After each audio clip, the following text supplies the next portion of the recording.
আপনি যদি খালে সন্তরে তোবা করতে পারেন, তাহলে যে জেনার পাপটা হয়েছে এটা পাল্টা নেকি দিয়ে পূর্ণ হয়ে যাবে। এ কথা আমি বলিনি, এটা আল্লাহ তাআলা বলেছে। আপনার তোবাটা কেমন এটা আল্লাহ দেখতে চান। শুধু তাই নয়, আল্লাহ তাআলা বলছেন ওয়ানাহা নাফসা আনিল হাওয়া ফাইনাল জান্নাতা হিয়াল মাওয়া। পৃথিবীর মানুষ শোনো, তোমরা যারা অশ্লীল কাজ থেকে বিরত থাকতে পারবে, আমি আল্লাহ তোমাদেরকে জান্নাতুল মাওয়া দিয়ে দিলাম। তুমি যদি আজকে প্রেমের গল্প বন্ধ করতে পারো, তুমি যদি বলতে পারো আস্তাগফিরুল্লাহ ওয়া আতুবু ইলাইহি, জিন্দেগিতে আমি তোমার সাথে আর কোনোদিন মোবাইলে কথা বলবো না, তোমার সাথে আমি প্রেমে লিপ্ত হব না, এইটা তুমি যদি কঠোর হাতে শক্ত হাতে মজবুত করে বন্ধ করতে পারো, তাহলে আল্লাহ বলছেন আমি তোমাকে জান্নাতুল মাওয়া দিয়ে দিলাম। যেটা আল্লাহর ওয়াদা, কোনো মানুষের কথা নেই। ওয়ানাহা নাফসা আনিল হাওয়া, যে নিজেকে প্রবৃত্তি থেকে ঠেকাতে পারলো, আমি আল্লাহ তার জন্য নিজের কিছু করার ছিল না। একটা ঘটনা আপনাকে শোনাই, বুখারী মুসলিমের হাদিস। আল্লাহ রাসূল এক গ্লাস পানি নিয়ে একটু খাওয়ার পরে, এখন ডান দিকে দিতে হবে, এটা নীতিগত হিসেব। তো ডান দিকে আছে ছোট ছোট বাচ্চা, বাম দিকে আছেন আবু বকর সিদ্দিক, ওমর।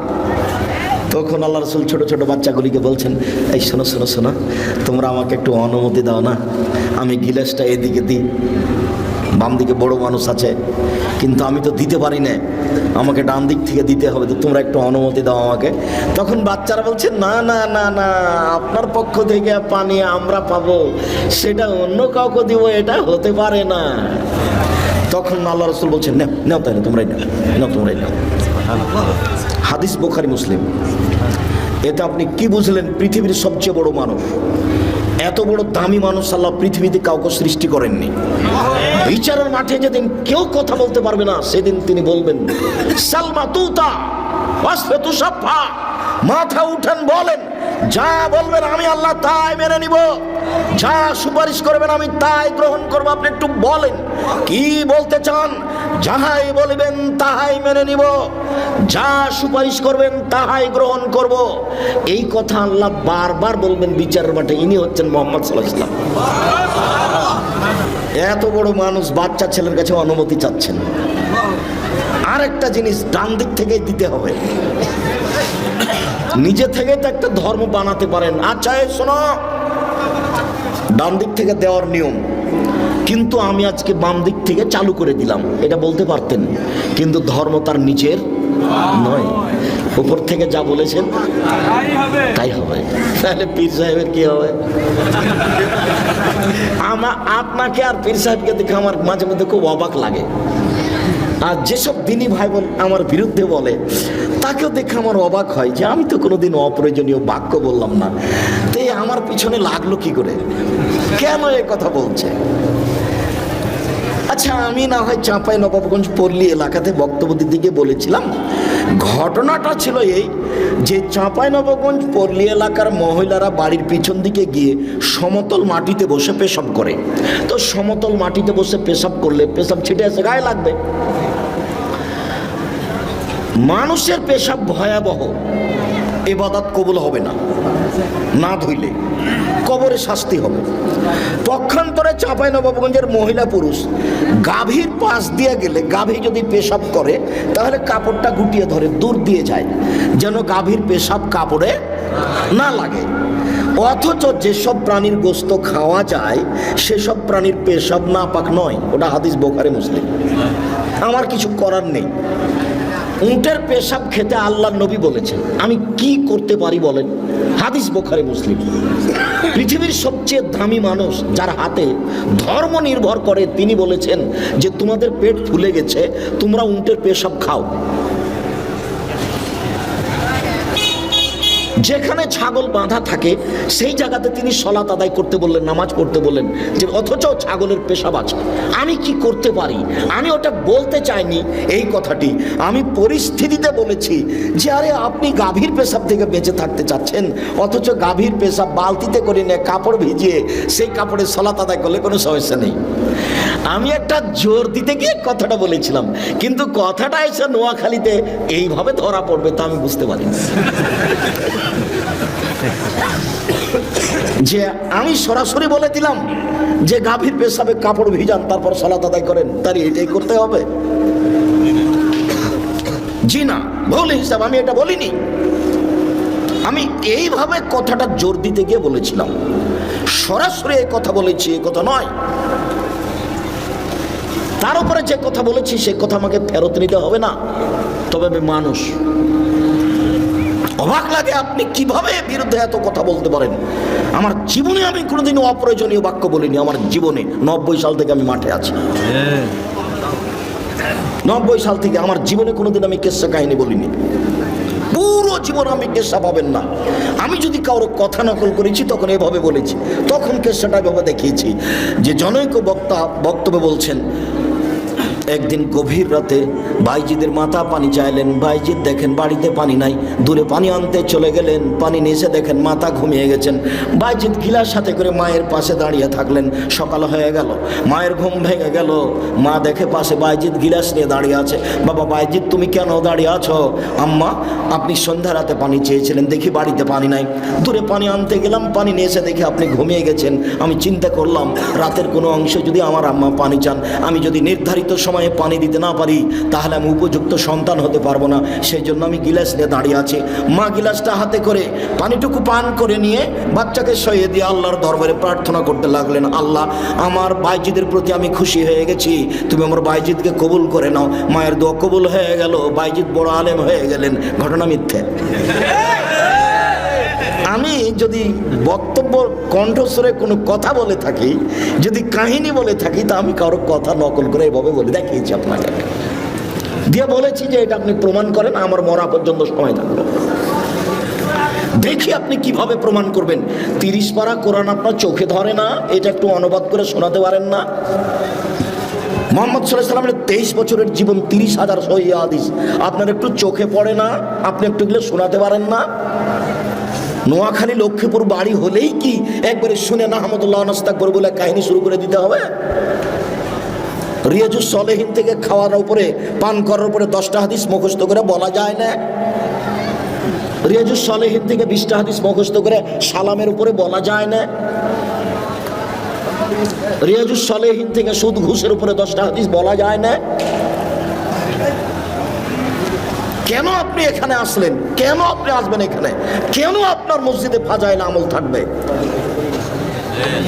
আপনার একটু হাদিস গ্রন্থ হয় না? আপনার চোখে পড়ে না? কেন আপনি ওসব বলবেন যে কিস্সা কাহিনী দিয়ে শোনাবেন? কেন আপনি করবেন এটা? কি প্রমাণ আছে তার? শুনুন, জোর করে পরকাল হারায়েন না, টুপি দিয়ে বিচারের মাঠ রক্ষা হবে না। শুনুন, জুব্বা দিয়ে বিচারের মাঠ রক্ষা হবে না। শুনুন, পাগড়ি দিয়ে বিচারের মাঠ রক্ষা হবে না। বিচারের মাঠ বড় কঠিন। আজ কোন মানুষ কোন মানুষের কোন উপকার করতে পারবে না। একচ্ছত্র মালিকেরা আমার। আইনাল জব্বার আইনাল মুতাকাব্বির, স্বৈরাচারী স্বেচ্ছাচারী অহংকারী বদ মেজাজিরা কোথায়? আনা মালিকুল আমলাক, আমি হচ্ছি রাজাধিরাজ। এই কথা বলে বিচার শুরু হবে। বিচারের মাঠ বড় কঠিন। সম্মানিত দিনী ভাই বোন, স্বামীকে মেনে চলেন। 3টে গুণের ভিত্তিতে একজন মহিলা ভালো হতে পারে। 1, স্বামীর সাথে কথা বললে হাসি মুখে বলে। 2, স্বামী আদেশ করলে পালন করে। 3, স্বামী বাড়িতে না থাকলে নিজেকে গুটিয়ে হেফাজতে রাখে। ভাবির বাড়ি চাচির বাড়ি চলে যায় না, মোবাইলে গল্পে লিপ্ত হয় না, নিজেকে হেফাজতে রাখে। মনে থাকবে কি? ভালো মহিলার কয়টা গুণ বলেন তো দেখি? 3টে। 1, স্বামীর সাথে কথা বললে হাসি মুখে বলে। 2, স্বামী আদেশ করলে পালন করে। 3, স্বামী বাড়িতে না থাকলে নিজেকে হেফাজতে রাখে। এই 3টে গুণের ভিত্তিতে একজন নারী ভালো হতে পারে।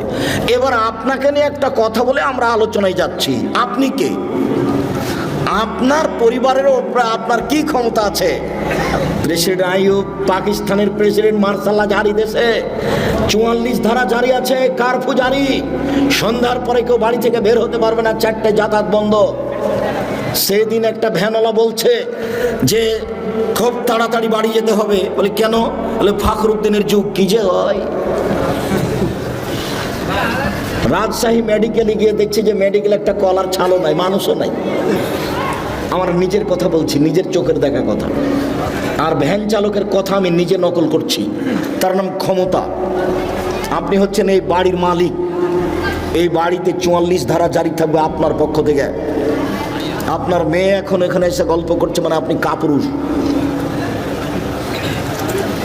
আপনার ছেলে বেড়ি সিগারেট খায়, দোকানে আড্ডা পিটে মানে আপনি কাপুরুষ, আপনার বিবাহ করা ঠিক হয়নি।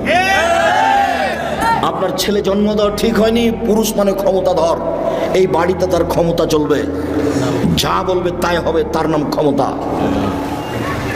এই বাড়িতে কার পূজারি থাকবে, তার নাম বাপ। এ কথা আমি বলিনি। বাড়ির পূর্ণ নিয়ন্ত্রণ ক্ষমতা বাপের হাতে থাকবে, এই কথা মুহাম্মদ সাল্লাল্লাহু আলাইহি ওয়াসাল্লাম বলেন।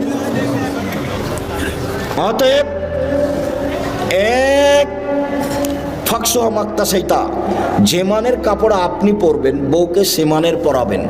2 আতেমা মাতায়েমতা, যে মানের খাদ্য আপনি খাবেন বউকে সে মানের খাওয়াবেন। 3 অলা তুকাব্বে, বউকে কখনো কটু কথা বলবেন না। বলবেন না যে তোমার ঠোঁটটা কালো, ভুলেও কোনোদিন বলবেন না।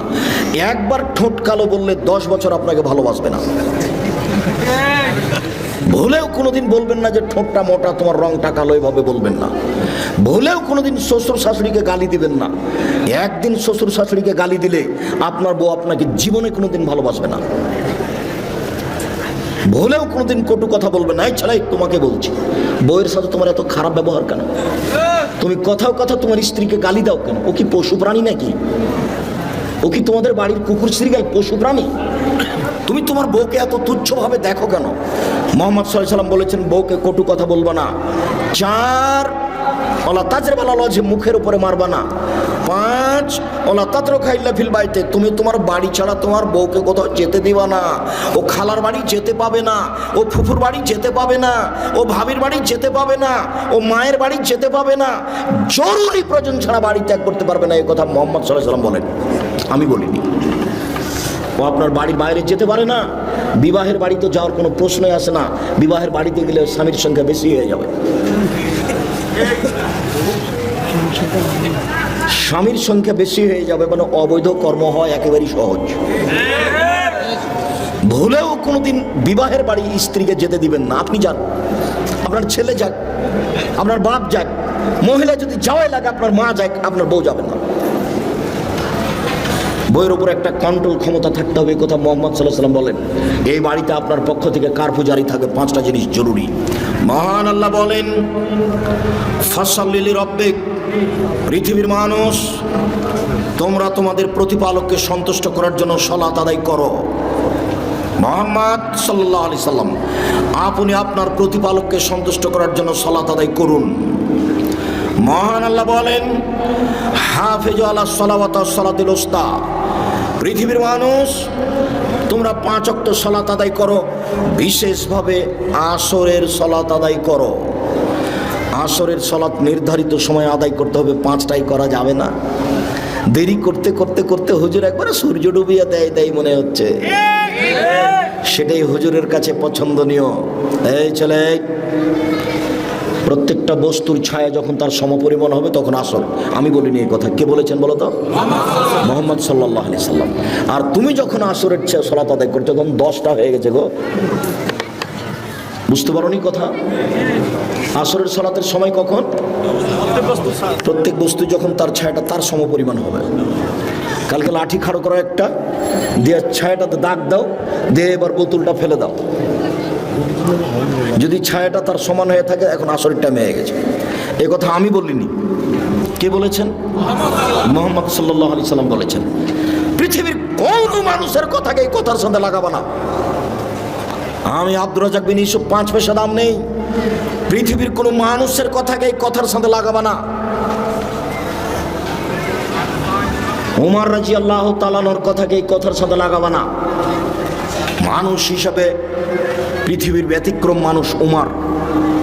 যে রাস্তা দিয়ে হাঁটতেন সে রাস্তা দিয়ে শয়তান হাঁটতো না। অতএব নির্ধারিত সময়ে সালাত আদায় করার চেষ্টা করুন, একথা আল্লাহর আদেশ।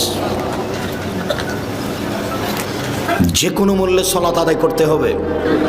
অজু করে সালাত আদায় করতে হয়, পানি নেই, তায়াম্মুম করে সালাত আদায় করতে হবে।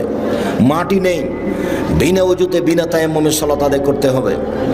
দাঁড়িয়ে থেকে সালাত আদায় করতে হয়, দাঁড়িয়ে থাকা যায় না। বসে থেকে সালাত আদায় করতে হবে, বসে থাকা যায় না। শুয়ে থেকে সালাত আদায় করতে হবে।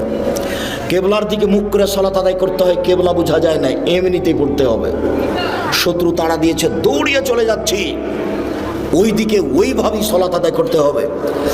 ইবাদতের জগতে ব্যতিক্রম ইবাদত সালাত। সালাত এমন একটি ইবাদত যার উপরে নির্ভর করে অন্যান্য ইবাদত।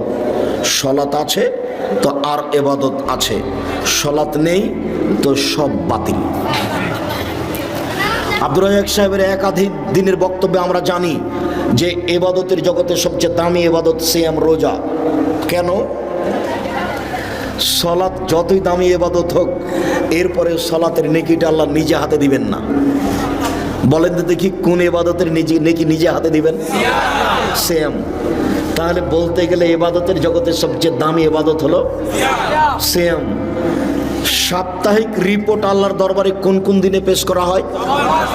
বৃহস্পতিবার, সোমবার।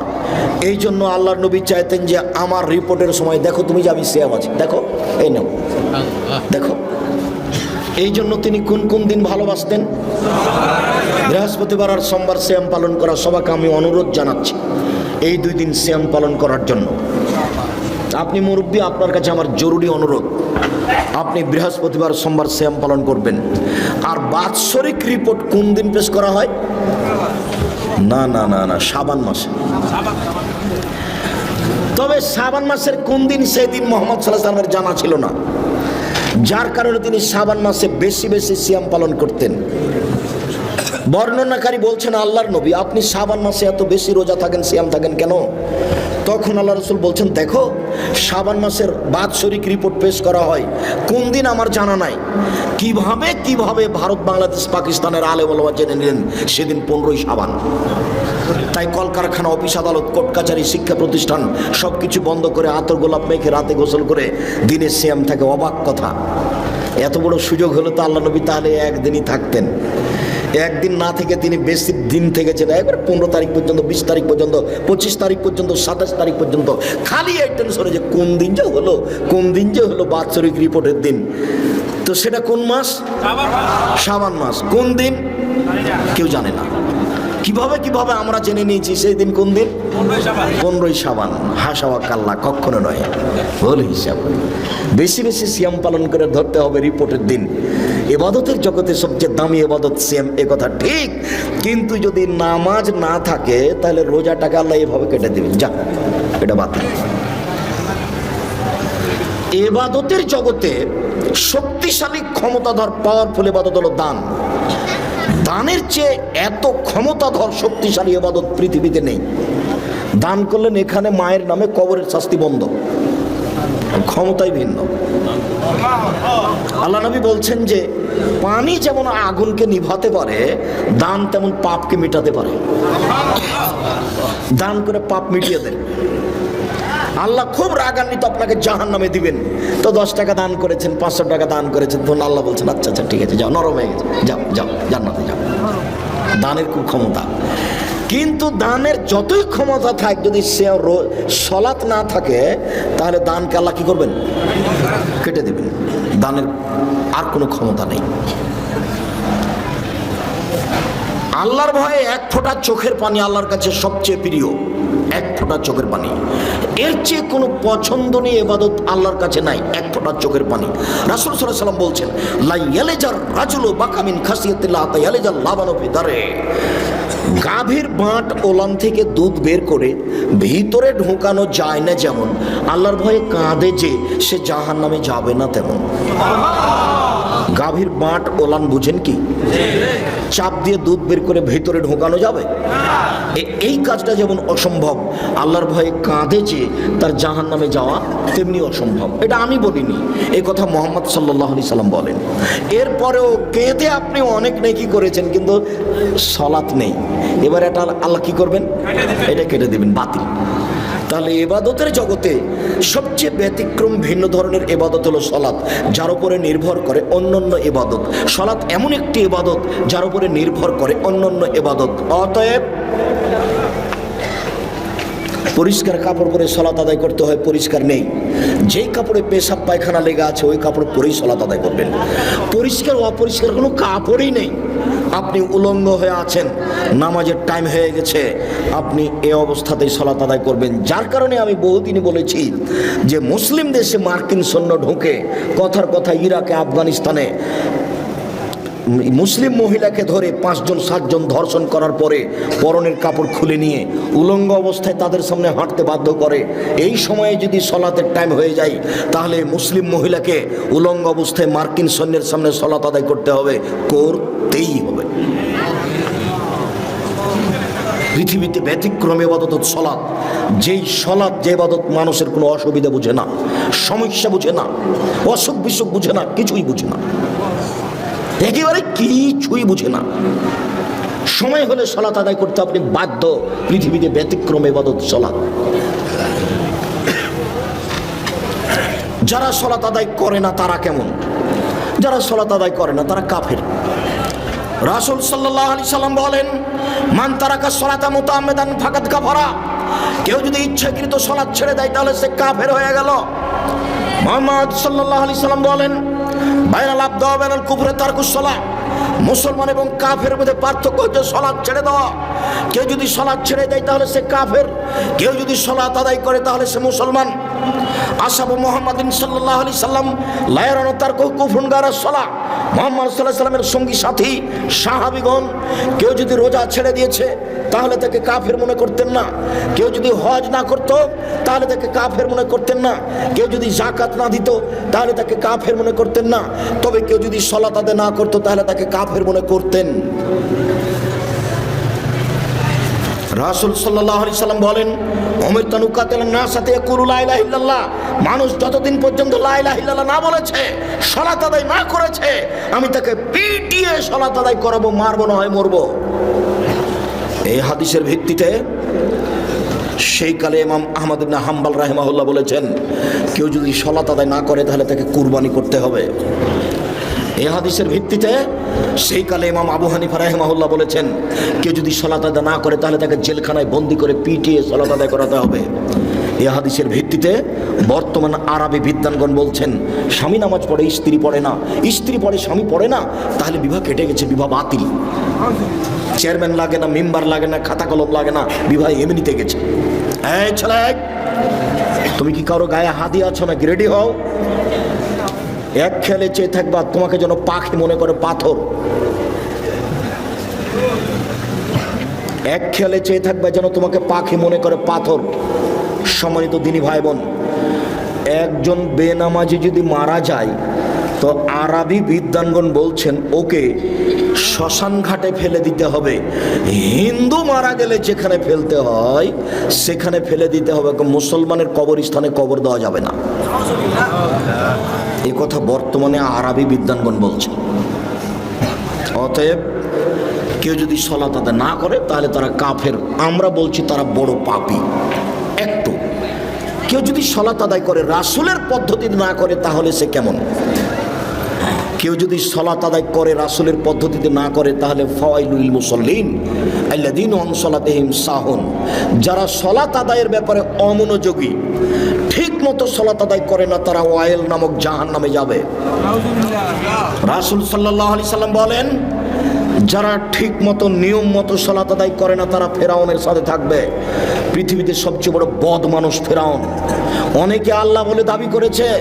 Charles Darwin, Hume, Haeckel, Lenin, Karl Marx, Engels, Abraha, Abu Jahl, Abu Lahab, দাকেনুস, ডিকেটিস, সক্রেটিস, নমরুদ, ফেরাউন, সাদ্দাত, কারুন, অনেকে আল্লাহ বলে দাবি করেছে, তবে ফেরাউনের মতো নোংরা দাবি কেউ করেনি।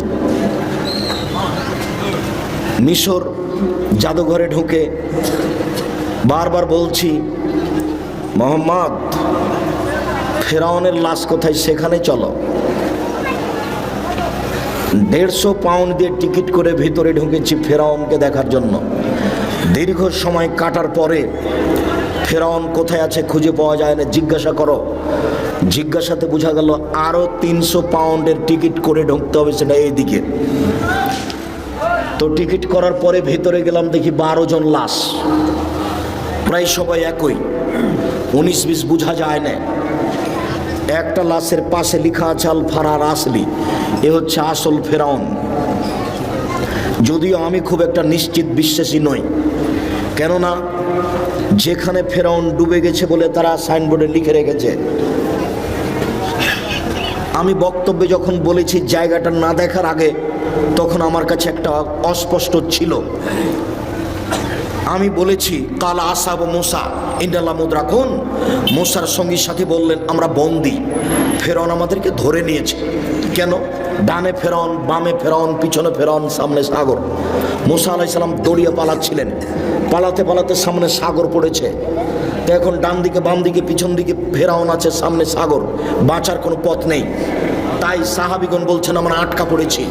তখন মুসা আলাইহিস সালাম বলছেন কাল্লা, কখনো নহে, অসম্ভব হতে পারে না, মুসা আমাকে ধরতে পারো না। বলো কি তুমি ইন্না মাইয়া রাব্বি, আমার সাথে আমার প্রতিপালক রয়েছেন, তিনি আমাকে পথ দেখাবেন। তোমরা বলো কি ফেরাউন আমাকে ধরে নিবে? মানে কাল্লা, কখনো নয়, অসম্ভব, এটা হতে পারে না, ফেরাউন আমাকে ধরতে পারে না। কেন? ইন্না মাইয়া রাব্বি, আমার সাথে আমার প্রতিপালক রয়েছে, তিনি আমাকে পথ দেখাবেন। মুসা নিজেও জানেন না পথ কি হতে পারে, কোনো পথই নাই। পথ কি আছে? কোনো পথই নাই। সামনে কুলজুম সাগর, যার শুরু শেষ বোঝা যায় না। কিসের বলছেন যে অসম্ভব হতে পারে না আমাকে ফেরাউন ধরতে পারেন? এটা তার ইমান, এটা তার ইমান, তার ইমান বলছে ফেরাউন আমাকে ধরতে পারেন, এটা অসম্ভব। তা আমার একটু বুঝতে বাকি ছিল। আমি আয়াতের উপরে বলেছি সেই জায়গাটা যদি ঠিক হয়, তো এখন দেখা যাচ্ছে যে কুলজুম সাগরের পাশ দিয়ে দৌড়াচ্ছেন আর পিছনে পিছনে ফেরাউন আসছে। এবার হঠাৎ করে সাগরের পাশে পাহাড় হলো এরকম মুখের উপরে, এই পাহাড়ের উপরে উঠা যাবে না। তাহলে এখন ডান দিকে আছে সাগর, মুখের উপরে আছে পাহাড়, বাম দিকে আছে ফেরাউন, পিছন দিকে আছে ফেরাউন, মানে চলে এসেছে। আবার এখানেই ফেরাউনকে পাওয়া গেছে, সেখানে তার সাইনবোর্ডে লেখা আছে আল্লাহ আলাম। লাশ দেখে তেমন বোঝা যায় না, তবে মাথার পিছনের দিকের চুলটা মনে হচ্ছে যে পেকে সাদা হয়ে আছে, এখনো চুল আছে। অন্যান্য লাশের তেমনটা বোঝা যায় না। আর হাতগুলি দেখে মনে হচ্ছে যে কুষ্ঠরোগ সাদা সাদা ভাব। অন্য হাতগুলি সব কালো হয়ে আছে, মমি দিয়ে কালো করা আছে। 12টা লাশ একসাথে আছে, 3টা মহিলা আর 9টা হলো পুরুষ। মিশর জাদুঘরে। সম্মানিত দিনী ভাই বোন, সবচেয়ে বদ মানুষ ফেরাউন। পৃথিবীর ইতিহাসে ফেরাউন যত বড় বদ, এত বড় বদ পৃথিবীর ইতিহাসে কেউ নেই। ফেরাউনে বলেছিল আনা রাব্বুকুমুল আলা, আমি হচ্ছি তোমাদের সবচেয়ে বড় প্রতিপালক আল্লাহ। ফেরাউনে বলেছিল মালিম তালকুম মিন ইলাহিন গায়রি, মূসা আমি ব্যতীত আর কোনো মাবুদ আছে কথা আমি জানি না। ফেরাউনি বলেছিল লাইলিত্তাখাযতা ইলাহান গায়রি লা জালান্নাকা মিনাল মাসজুনিন, মূসা যদি আমাকে বাদ দিয়ে আরো কাউকে আল্লাহ বলে দাবি করো, আমি ফেরাউন তোমাকে জেলখানায় বন্দী করে দেব। ফেরাউনের ভাষা অনেক কঠিন। লোক বের হবে আলী, তারা বেশি বেশি সালাত আদায় করবে, বেশি বেশি সিয়াম পালন করবে, বেশি বেশি তাসবিহ তাহলিল জিকির আজকার করবে। তোমাদের ইবাদত তাদের কাছে কিছুই নয়। আলী শোনো, ইন্নাহুম তাজিদুনা, তোমরা যদি তাদের পাও ফাকতুলহুম, তাদের কুরবানি করো, ওয়াইনাম লাযরামান কাতালাহুম, যারা তাদের হত্যা করতে পারবে তারাই সবচেয়ে বেশি নাকি পাবে। ওরা সবচেয়ে বেশি বড় নামাজি, তারা বেশি বড় রোজাদার, তারা তাসবিহ গণনা করে বেশি, মেশিনে তাসবিহ গণনা করে, মেশিনে তাসবিহ। এই ছেলে, কিসে তাসবিহ গণনা করতে হবে? আঙ্গুলে। কেন? আঙ্গুল বিচার মাঠে সাক্ষী দিবে, কথা বলবে। মুরব্বী আব্দুর রাজ্জাক, শোনো বাবা, আমি মুরব্বী মানুষ, আমার বয়স 80, আমি যদি আঙ্গুলে তাসবিহ গণনা করি খালি আমার ভুল হয়, তো আমি কি তাসবিহ দানায় তাসবিহ গণনা করতে পারি? না। মরা পর্যন্ত যদি একদিনও ঠিক না হয় তবু নেকি পাবেন। কেন? আঙ্গুলে তাসবিহ গণনা করা কার নির্দেশ? মুহাম্মদ সাল্লাল্লাহু আলাইহি ওয়াসাল্লামের। আমি ঠিক করলাম কি ভুল করলাম আমি তার নিজে থেকে করিনি। তাসবিহ দানায় তাসবিহ গণনা করলে তাসবিহ কথা বলবে না, মেশিন কথা বলবে না। রাসূলকে অপমান করে জান্নাত কেনার চেষ্টা করিয়েন না। সম্মানিত দিনী ভাই বোন, আমি বলিনি যে আপনি, তবে আল্লাহ রাসূল বলেছেন এক শ্রেণীর নামাজিকে তোমরা হত্যা করো। হাদিস বুখারী মুসলিম, এই হাদিস বুখারীতে 18 বার এসেছে। এ হাদিস বুখারীতে কতবার এসেছে? 18 বার এসেছে। শুধু তাই বলেনি, তাদের বলেছেন তোমরা হত্যা করো আদসামুদের মতো, হত্যা করার মতো করে একেবারে মায়েরা একাকার করে দাও। আরে আমি নামাজ পড়লাম তারপরে অবস্থা, তাহলে বোঝা যাচ্ছে যে নামাজ রাসূলের না হলে কবুল হবে না। তাহলে একটু দেখি কিভাবে। সাল্লু কামারা আইতুমুনি মুসাল্লি, পৃথিবীর মানুষ তোমরা সালাত আদায় করো যেভাবে আমাকে সালাত আদায় করতে দেখছো। তো এখন কি মুহাম্মদ সাল্লাল্লাহু আলাইহি ওয়াসাল্লাম বেঁচে আছেন? তো কিভাবে দেখবেন? হাদিস, ফাজাইল আমল, রিয়াজুস সলিহিন দেখেন, বুখারী দেখেন। বুখারী বললে তো মনটা খারাপ হবে, তো বুখারী থাকা পথ আজকের জন্য। আজকের জন্য কি দেখতে বলছি? রিয়াজুস সলিহিন, এটা হাদিসের কিতাব, সবই হাদিস, আর দু একটা করে আয়াত দেওয়া আছে, সবই হাদিস সহিহ। আপনি রিয়াজুস সলিহিনের সালাত দেখেন, 1 মিনিট আল্লাহু আকবার, আল্লাহ আকবর বলার পূর্বে কোনো কথা বলবেন না। নাওয়াইতু নুসাল্লি বললেই চলে গেছেন। মানে আমার একটি কথা জানা থাকলে অন্যকে বলো, বনী ইসরাইলের কাহিনী বলো। কেউ যদি কোনো কথা আমার নামে বলে, সেই কথা যদি আমার না হয় তাহলে তার থাকার জায়গা জাহান্নাম। নাওয়াইতু নুসাল্লি 4 রাকাতিল জোহরে, জোহরের 4 রাকাত সালাতের আমি নিয়ত করছি। মর্মে যদি কোনোদিন নিয়তের দোয়া প্রমাণ হয়ে যায়, আমি আব্দুর রাজ্জাক বিন ইউসুফ নোয়াখালী লক্ষ্মীপুর আসা তো দূরের কথা, আর জাতির সামনে দাঁড়াবই না। আল্লাহর কসম, আল্লাহর কসম, আমি আর কোনোদিন দাঁড়াবো না। যদি নাওয়াইতু নুসাল্লি 4 রাকাতিল জোহরে, জোহরের 4 রাকাত নিয়ত করছি সালাতের, এটা যদি প্রমাণ হয়ে যায়, তো নিয়ত কি আব্দুর রাজ্জাক সাহেব? মনের পরিকল্পনা। ওই যে আজান হয়েছে, এখন অজু করতে যাচ্ছেন, বলেন তো কিসের অজু করতে যাবেন? সালাতের, জোহরের সালাতের। এটার নাম নিয়ত। যেটা অন্তরে জাগে, যেটা ভাবেন, সেটার নাম নিয়ত। নিয়ত মুখে নয়। আমার একটি কথা জানা থাকলে অন্যকে বলো, বনী ইসরাইলের কাহিনী বলো। কেউ যদি কোনো কথা আমার নামে বলে, সেই কথা যদি আমার না হয় তাহলে তার থাকার জায়গা জাহান্নাম। সালাম ফেরার পরে আপনি মাথায় হাত দেন, আমি নিষেধ করিনি। তো যদি মাথায় হাত না দেওয়া থাকে তাহলে কি হবে? আপনি অজু করার সময় কাঁধ মাসা করেন, আমি আপনার কাঁধ মাসা বন্ধ করতে আসিনি, করেন আপনি। কিন্তু মুহাম্মদ সাল্লাল্লাহু আলাইহি ওয়াসাল্লামের যদি প্রমাণ না হয়ে থাকে কাঁধ মাসা, তাহলে আপনার কি হবে?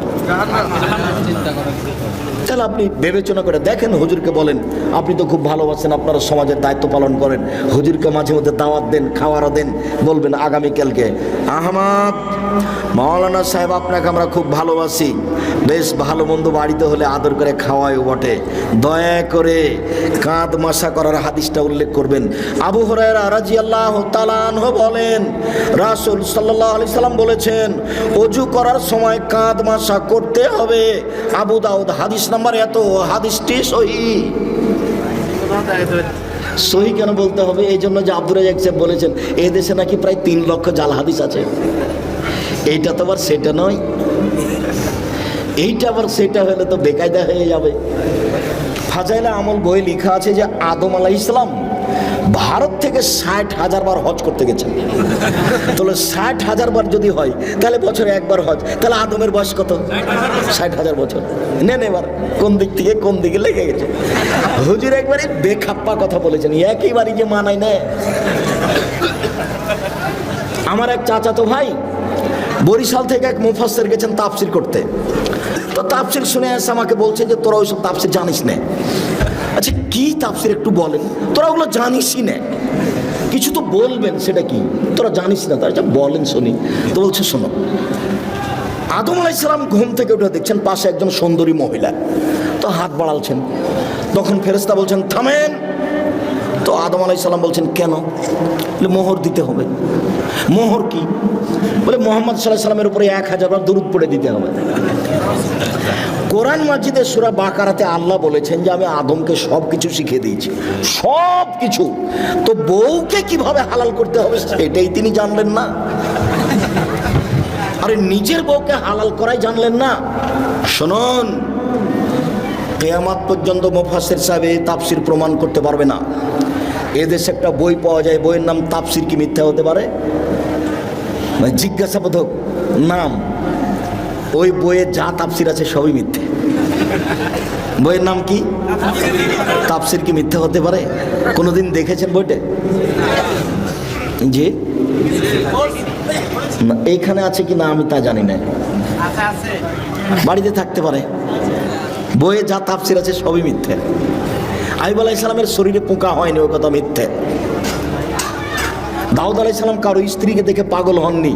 এত বড় নবী আর একজনের বউকে দেখে যদি পাগল হয়ে যায় তাহলে নবী নন। এটা কোনো কথা হলো নাকি? আইয়ুব আলাইহিস সালামের স্ত্রী, একজন নবী মানুষের স্ত্রী আরেকজনের সাথে জিনা করে ধরা পড়ে যাবে? এত বড় আল্লাহর কাজ ঠেকানোর প্রয়োজন হয়ে গেছে? শুনুন, আল্লাহু আকবার বলে সালাত আরম্ভ করবেন। সুন্দর করে ওযু করে নেন। পেশাব পায়খানার প্রয়োজন থাকলে সেরে আসেন। পানি দিয়ে পবিত্রতা অর্জন করবেন। পানি না থাকলে ঢেল টিস্যু পেপার। আগে ঢেল টিস্যু পেপার পরে পানি, এই কথা মিথ্যে। আপনার টয়লেটে দেখছি খালি টিস্যু পেপারের বালতি। আগে ঢেল টিস্যু পেপার পরে পানি, এই কথা মিথ্যে। ঢেল টিস্যু পেপার নিয়ে 40 কদম হাঁটতে হবে, এটা নোংরামি। পায়ের উপরে পা উঠিয়ে খক খক করা বেহায়াই। আপনি মনে কষ্ট নেন না, আপনি আমার দিনী ভাই। আপনি পবিত্রতা অর্জন করছেন এভাবে। আপনার বউকে 40 কদম হাঁটান দেখি, আপনার বউ ঢেল নিয়ে হাঁটুক দেখি। তো আপনার বউ যদি ঢেল নিয়ে 40 কদম হাঁটে আর পায়ের উপরে পা উঠায়, তাহলে আপনাকে দেখতে কেমন লাগবে?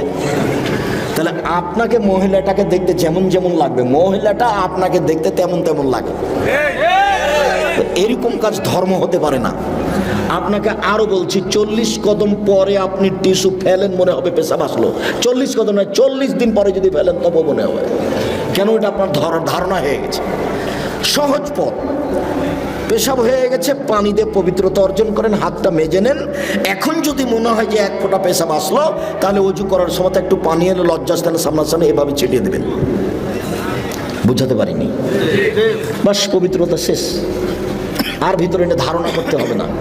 ধারণা করলেই 40 কদম পরে যদি টিস্যু ফেলেন তবুও মনে হবে। ওই পথে যায় না, বিপদ। আল্লাহু আকবার। ডান হাতের কবজি বাম হাতের কবজির উপরে রাখবেন। দুই পায়ের গোড়ালি জমা করবেন না। রাজশাহী চাঁপাইনবাবগঞ্জে মহিলা বৈঠকে মহিলারা বলছে, বুবু নামাজে যখন দাঁড়াবা বুবু, তখন দুই পায়ের গোড়ালি জমা করে দিও বুবু। যদি দুই পায়ের গোড়ালি ফাঁকা রাখো বুবু, তাহলে লজ্জা স্থানের যোগাযোগ বুবু মাটির সাথে হবে, মাটি অভিশাপ করবে। বুবুর সব কথাই নাকি বুখারীতে আছে। বলছে, বুবু যখন সিজদা করতে যাবা বুবু, তখন হাতে যেমন মাটিতে পড়ে যায়, তেমন মাটিতে পড়ে গিয়ে আঁটো সাঁটো হয়ে সিজদা করিও বুবু। বুককে যদি উরু থেকে পৃথক রাখো বুবু, তাহলে স্তন ঝুলন্ত থাকবে বুবু, পর্দার ব্যাঘাত ঘটবে। বুবুর সব কথাই নাকি বুখারীতে আছে। বলে হিসাব, বুবু ব্লাউজ গায়ে দিয়ে আছে, শাড়ি পরে আছে, শাড়ির উপরে চাদর আছে। বুবু ঘরে পড়ে ঘরে বসে সালাত আদায় করছে, ঘরের মধ্যে সালাত আদায় করছে। পর্দার ব্যাঘাতের কোনো প্রশ্ন আসে না। মুহাম্মদ সাল্লাল্লাহু আলাইহি ওয়াসাল্লাম যেভাবে সালাত আদায় করতে বলেছেন, পুরুষ নারীকে এভাবেই সালাত আদায় করতে হবে। এটাই চূড়ান্ত হিসাব। পৃথিবীর কোনো মানুষের সালাত আদায়ের জন্য ব্যতিক্রম কোনো প্রমাণ হবে না। সহিহ হাদিস দ্বারা প্রমাণ পেশ করতে হবে, অন্যথায় যা করেছি ভুল হয়েছে। এখন যা দেখছি বাস্তব সেটাই করতে হবে। আল্লাহু আকবার। আল্লাহু আকবার বলার সময় এরকম করতে হবে না। আল্লাহু আকবার, এটা চলবে না। আল্লাহু আকবার, এটা চলবে না। আল্লাহু আকবার, এটা চলবে না। তাহলে এটাও চলে না, তাহলে এটাও চলে না, তাহলে এটাও চলে না। তাহলে কি করতে হবে? কাঁধ সামনাসামনি। একাধিক হাদিস দেখেন, কাঁধ সামনাসামনি, আল্লাহু আকবার, কানের লতি সামনাসামনি, একটু উপরে, আল্লাহু আকবার, সামনাসামনি। হাদিসের শব্দ সামনাসামনি। আপনাকে আমি কি দিয়ে বুঝাই? কেন আপনি আঙ্গুলটা এখানে নিয়ে আসলেন? কেন আপনি এরকম করতে গেলেন? কেন আপনি এরকম করলেন কেন? আল্লাহু আকবার। ডান হাতের কবজি বাম হাতের কবজির উপরে রাখেন, সহিহ হাদিস। বাহুর উপরে বাহু রাখেন, সহিহ হাদিস। বাহুর উপরে বাহু রেখে যদি ছেড়ে দেন, তাহলে বুক থেকে একটু নিচে যাবে, পেটের উপরে থাকবে। আর কবজির উপরে কবজি রেখে বুকের উপরে রাখেন, 5টা সহিহ হাদিস। কবজির উপরে কবজি রেখে একেবারে ছেড়ে দেন নাভির নিচে, 3টে জাল ও জয়ীফ হাদিস। আপনাকে আমি মানার জন্য বাধ্য করিনি। তবে কেউ যদি বলে যে নিচেও বাঁধা যাবে, তো তাকে বলবেন যে জীবনে কোনোদিন উপরে কি বেঁধে দেখেছেন? কথা বুঝাতে পারিনি, বলেই দেখেন আপনি। আমি কোনোদিন মাঝহাব নিয়ে আলোচনা করিনি। আমাকে যদি কেউ জিজ্ঞাসা করেছে মাঝহাব মানা যাবে কি, তখন আমি বলেছি বিচারের মাঠে আল্লাহ যদি ইমাম আবু হানিফা রাহিমাহুল্লাহকে বলেন যে তুমি কি কাউকে বলেছিলে যে আমাকে মেনে চলো, তাহলে ইমাম আবু হানিফা যদি বলেন না না না না আমি কাউকে মানতে বলিনি, তাহলে আপনার কি হবে? আমি উত্তরে এইটা বলেছি। আমি মানা যাবে না যাবে এই কথা বলিনি। ওনাকে যদি আল্লাহ জিজ্ঞাসা করেন তো উনি কি বলবেন সেটা। আর আপনাকে আমি বলেছি যে 4টা মাযহাব মানতে হবে, এটা আপনি বলছেন, আর চিরদিনই একটা মানলেন, তো আর একটা আপনার এত বড় শত্রু হলো কেন? আর একটা মেনে দেখলেন না একদিন? তাহলে বোঝা যাচ্ছে যে সংকীর্ণতা ভিতরে বিরাজ করে, যার কারণে আমি দল করতে নিষেধ করি। কোনো দল, কোনো সংগঠন, কোনো কিছু করবেন না। এনারা যারা মঞ্চে বসে আছেন তারা যদি কেউ আওয়ামী লীগ হয় তাহলে বিএনপিকে দেখতে পারেন না, যারা বিএনপি তারা আওয়ামী লীগকে দেখতে পারেন না। এটা হলো দলের প্রতিক্রিয়া। আমি বলেছি যে 2 বোন একসাথে জন্ম নিয়েছে, যমজ, খুবই সুন্দরী, খুবই ভদ্র, নম্র, দেখতে সুন্দরী, ভালো পড়াশোনা করেছে। তো একজনের বিবাহ হয়েছে আওয়ামী লীগ লোকের সাথে, একজনের বিবাহ হয়েছে বিএনপির লোকের সাথে। তারা এখন কথা বলে না। এটা কি হলো? এটা হলো প্রতিক্রিয়া, এটা হলো প্রতিক্রিয়া, এটা হলো সংকীর্ণতা। যেহেনটা খালি রাখেন শুধুমাত্র আল্লাহ এবং আল্লাহ রাসূলের কথা মানব, তখন সব সহজ। আমি আমার জীবনে কোনোদিন বলিনি যে আপনি আমি যেটা বলছি সেটা মানেন। আমি বলেছি আমি যেটা বলছি সেটা সত্য। তবে মানুষ এসে যদি আমার কোনো জায়গাতে ভুল দেখা যায় তাহলে আমি ছেড়ে দিতে বাধ্য থাকবো। আমি তো আর ফেরেশতা নই। আল্লাহু আকবার, হাত বেঁধে সানা সুবহানাকা আল্লাহুম্মা ওয়া বিহামদিকা ওয়া তাবারাকা ইসমুকা ওয়া তাআলা জাদ্দুকা লা ইলাহা গায়রুক বলতে পারেন। আল্লাহুম্মা বা'id বাইনি ওয়া বাইনা খাতায়ায়া কামা বা'আদতা বাইনাল মাশরিক ওয়াল মাগরিব, খুব গুরুত্বপূর্ণ দোয়া বলতে পারেন। আউযু বিল্লাহি মিনাশ শাইতানির রাজিম, বিসমিল্লাহির রহমানির রহিম, আলহামদুলিল্লাহি রাব্বিল আলামিন, বিশ্বজগতের প্রতিপালকের প্রশংসা। আর রহমানির রহিম, তিনি হচ্ছেন পরম দাতা দয়ালু। মালিক ইয়াউমিদ্দিন, তিনি হচ্ছেন বিচার দিনের মালিক। ইয়াকা না'বুদু, একমাত্র তোমার ইবাদত করি। ওয়া ইয়াকা নাস্তাইন, একমাত্র তোমার কাছে সাহায্য চাই। ইহদিনাস সিরাতাল মুস্তাকিম, তুমি আমাকে সোজা পথ দেখাও। সিরাতাল লাযিনা আন'আমতা আলাইহিম, ওই পথ তুমি দেখাবে যাদের ভালোবেসেছো। গায়রিল মাগদুবি আলাইহিম ওয়ালাদ-দাল্লিন, ওদের পথ দেখাও না যারা ভ্রান্ত। যাদের উপরে তুমি অসন্তুষ্ট হয়েছো তাদের পথ তুমি দেখাও না। আমিন। দীর্ঘ সময় ধরে তোমার দরবারে যে প্রার্থনা করলাম সেই প্রার্থনা তুমি কবুল করো। মনে রাখবেন সম্মানিত দিনী ভাই বোন, দুয়ার জগতে সবচেয়ে ব্যতিক্রম দোয়া হলো সূরা ফাতিহা। আমার বুঝে, আমি যেটুকু ভাঙাচোরা কোরআন হাদিস বুঝি, তাতে সূরা ফাতিহার চেয়ে পৃথিবীতে দামি কোনো দোয়া নেই। আরেকটা মনে রাখবেন, খুব প্রশংসা প্রিয়, খালি আলহামদুলিল্লাহ বললেই খুশি। আলহামদুলিল্লাহ, ওই জন্য আল্লাহ রাসূল বলছেন আফজালুদ দুআয়ে আলহামদুলিল্লাহ, সবচেয়ে উত্তম দোয়া কি? আলহামদুলিল্লাহ। আলহামদুলিল্লাহ বলার পরে বলছে আকাশ জমিন ভর্তি নেকি দিয়ে দিলাম। যা কত নেকি দিয়ে দিলাম আলহামদুলিল্লাহ। এই জন্য তাসবিতে দিয়ে দেওয়া হয়েছে আলহামদুলিল্লাহ, আলহামদুলিল্লাহ, আলহামদুলিল্লাহ, মানে খুবই খুশি, খুব প্রশংসা প্রিয়। আপনি খালি আলহামদুলিল্লাহ বলেন খুব খুশি, সুবহানাল্লাহি ওয়া বিহামদিহি বলেন খুব খুশি, সুবহান রাব্বিল আযীম বলেন একবারে খুশিতে আটখান, সুবহান রাব্বিল আলা বলেন খুব খুশি, মানে আপনি তার খুব পবিত্রতা বর্ণনা করেছেন। প্রশংসা করে কিছু চাইলে দিয়ে দিবেন, নাও কি দিবেন, নাও, আমি খুশি হয়ে গেছি। প্রশংসা করে শুরু করেছেন, এক সমস্ত প্রশংসা তোমার, আর রহমানের রহিম, পরম দাতা দয়ালু তুমি, মালিক ইয়াউমিদ্দিন, বিচার দিনের মালিক তুমি, ইয়াকা না'বুদু, একমাত্র তোমারই ইবাদত করি, ওয়া ইয়াকা নাস্তাইন, একমাত্র তোমার নিকটে সাহায্য চাই, ইহদিনাস সিরাতাল মুস্তাকিম, তুমি আমাকে সোজা পথ দেখাও। ওরা বলে আমাকে এই পথের, ওরা আমাকে এই পথে ডাকে, ওরা আমাকে এই পথে ডাকে, আমি কোন পথে যাই? তুমি আমার একটা কথা শোনো, তুমি আমাকে সোজা পথ দেখাও। যার কারণে এই সূরাটার শেষে আমিন আছে, বিসমিল্লাহ বলে আরেকটা সূরা, আল্লাহু আকবার বলে হাত ছেড়ে দিয়ে রুকুতে যাবেন। হাত দুটি রডের মতো সোজা থাকবে, আঙ্গুলগুলি খোলা খোলা থাকবে, মাথা উঁচুও থাকবে না, মাথা নিচুও থাকবে না, পিঠটা এরকম উঁচু থাকবে না, সোজা থাকবে। দোয়া পড়েন, সামি আল্লাহু লিমান হামিদা, হাত ওই পর্যন্ত উঠাবেন, দাঁড়িয়ে থাকবেন, যাবেন না সিজদায়, একবারে সোজা দাঁড়িয়ে থাকবেন। সব হাতের জোড়ের সব জোড়গুলিকে স্ব স্থানে যেতে হবে। রুকু থেকে উঠে যদি সিজদায় চলে যান, এ ইবাদত, এ নামাজ কবুল হবে না। দাঁড়িয়ে থেকে যান, দোয়া পড়তে থাকেন। দোয়া শেষ হয়ে গেলে সিজদায় চলেন, আমরা শেষের দিকে চলে এসেছি। সিজদায় চলেন, 7 হাড়ের উপরে সিজদা করতে হবে। নাক কপাল 1, 2 হাত 3, 2 হাঁটু 5, 2 পায়ের বৃদ্ধাঙ্গুল 7। সিজদায় হাত পা চুলকাবেন না। সিজদায় গিয়ে যদি গাও চুলকান তাহলে এখন মাটিতে আছে 6টে। বুঝতে পারলেন না? তাহলে আদে সমন্বয় হয়েছে, সলাৎ কবুল হবে না।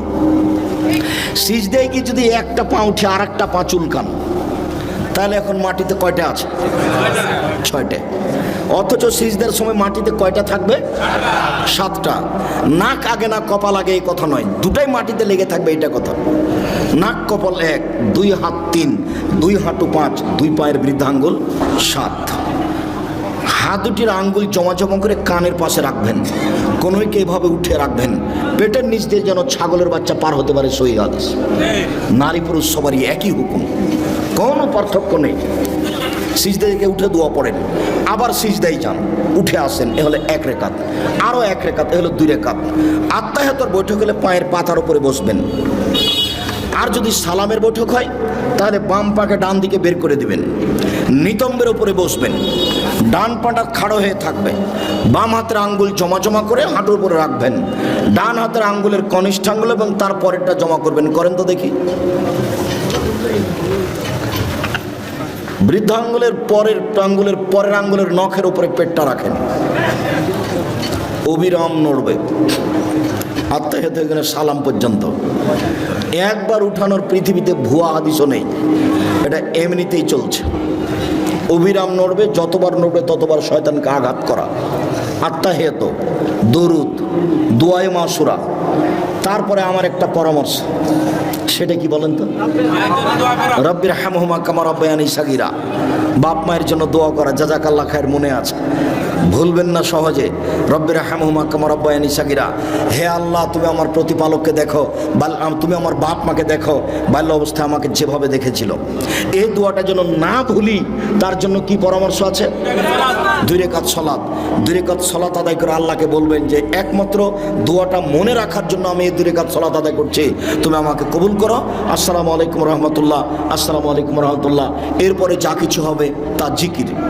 সম্মানিত দিনী ভাই বোন, জিকিরের সবচেয়ে গুরুত্বপূর্ণ জিকির হলো আয়াতুল কুরসি। সালাম ফেরার পরে যদি কেউ আয়াতুল কুরসি বলে তাহলে জান্নাতে চলেই গেছে। তো ঢোকেনি কেন? মরেনি এই জন্য। সম্মানিত দিনী ভাই বোন, আলোচনার শেষে এসে আপনাদের সাথে জরুরি কয়েকটি কথা। তার প্রথম কথা হচ্ছে, আমার মনে হয় এই পর্দাটা যখন আমি উঠেছিলাম তখনই খুলে ফেলতে হতো। পর্দার বাইরে যারা আছে তারা বুঝতে পারে না যে আমাদের কথার কারণে তাদের অসুবিধা হচ্ছে নাকি, যার কারণে তারা নিয়মিত কথা বলার চেষ্টা করলো, যেটা আমরা পছন্দ করিনি। যা হোক, অনেক দূর থেকে আসার পরেও তারা আমাদের কথাকে মূল্যায়ন করার অনেকে প্রয়োজন মনে করলো না।